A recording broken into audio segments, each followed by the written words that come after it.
Sonic prouve qu'il fait partie des plus grands et nous rappelle que sa volonté et sa détermination ne sont plus approuvées, mais surtout c'est l'arrivée du plus grand des héros. Et on y va, on va enfin le voir se battre, même si c'est un mini chapitre. Ça reste tout de même ultra hypant.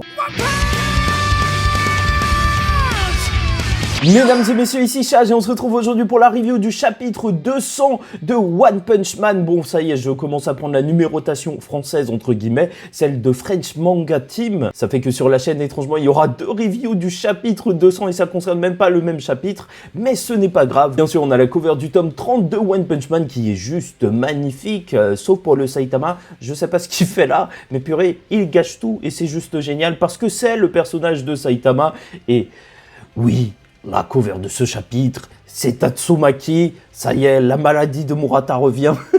Il était temps, il était en manque et donc n'hésite pas à liker ou disliker la vidéo, commenter, donner ton avis en commentaire car elle sera assez brève et t'abonner si tu n'es pas encore abonné. Commençons tout de suite par parler de Sonic qui est surprenant, le plus fort et peut-être courageux des ninjas. Étant donné que lors du chapitre précédent, bien sûr, on avait vu Flashy était sur le point d'accepter le pacte avec God qui a failli se faire avoir, mais Sonic va couper court à tout ça. Enfin, il semblerait, étant donné que Flashy ne s'est pas du tout transformé en donnant un coup à Empty Void, ce qui est assez choquant parce que Sonic, on savait pas du tout qu'il était assez puissant pour faire ça et on va avoir un bref flashback de ce qui s'est passé dans son esprit étant donné que lui aussi, il a été touché par la lumière de God, par le code cosmique, par le cube cosmique, j'ai eu du mal à le dire, c'est le matin, donc de God, lui a eu un rêve beaucoup moins émotionnel que les autres avec un autre personnage, mais en réalité, c'est vrai que c'est le personnage de Sonic en fait.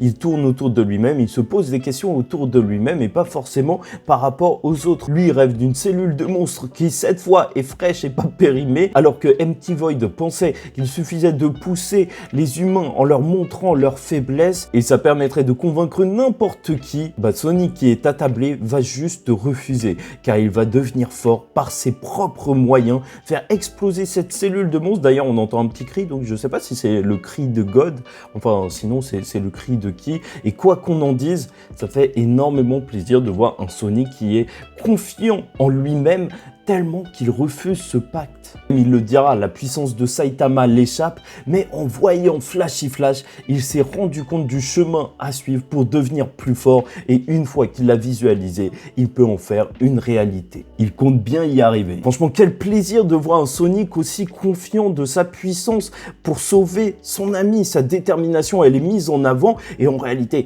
c'est vrai que c'est peut-être le personnage le plus confiant de One Punch Man. Il se rend compte de la puissance de Saitama, mais il tente encore et encore de le combattre. Donc mettre ça au centre du personnage, comme quoi il est réellement déterminé et on le voyait depuis le début, je trouve ça juste génial. Je trouve que ça marche extrêmement bien. Mais bon, donc passons aux 3 dernières pages de ce chapitre en parlant de l'arrivée du héros numéro 1, l'arrivée de Blast. Parce que bien évidemment, Flashy lui en doit une désormais à Sonic. Leur relation ne cesse de devenir plus touchante et j'ai déjà hâte de revoir le duo encore une fois. Ils sont alors ultra déter, vont foncer ensemble, mais Empty Void va juste apparaître derrière eux. Il est plus rapide peut-être, mais dit en réalité que rien n'a changé. Il est toujours supérieur à eux. Et c'est vrai que même s'ils se sont défaits du rêve, ils en sont toujours à ce point, mais quelqu'un va arriver derrière encore Empty Void,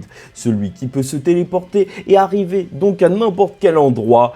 Blast. Et purée, le dessin de Murata marche toujours aussi bien, tellement que ça pourrait devenir un mème. Il est énorme, tu ressens la pression du héros numéro 1. Et en plus, il lui dit juste, t'as l'air d'aller bien, camarade, étant donné qu'Empty Void, bien sûr, était son second à l'époque. Puis il va lui lâcher un steak cosmique, une golden cosmique, une patate cosmique. Et maintenant, je comprends pourquoi il porte ce nom. Il se téléporte, puis blast. Quoi qu'il en soit, c'est sur ça qu'on termine ce chapitre de seulement 11 pages. Malheureusement, c'est un chapitre véritablement court. Ça aurait pu être véritablement problématique, mais je trouve qu'il y a un bon développement du côté de Sonic. C'est pour ça que je suis quand même satisfait. Et l'arrivée de Blast, alors ça me va.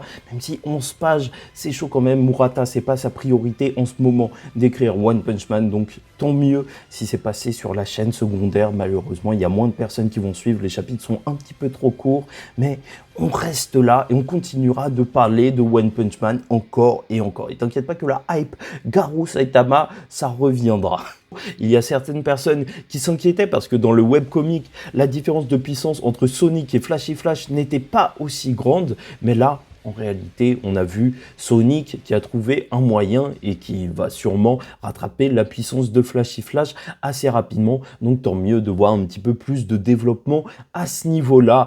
Et là, quand même, dans le prochain chapitre, on va voir pour la première fois un véritable combat du numéro 1 des héros. Et purée, qu'est-ce que ça va être bon! Enfin un combat de Blast! La hype est là! Et le prochain chapitre promet.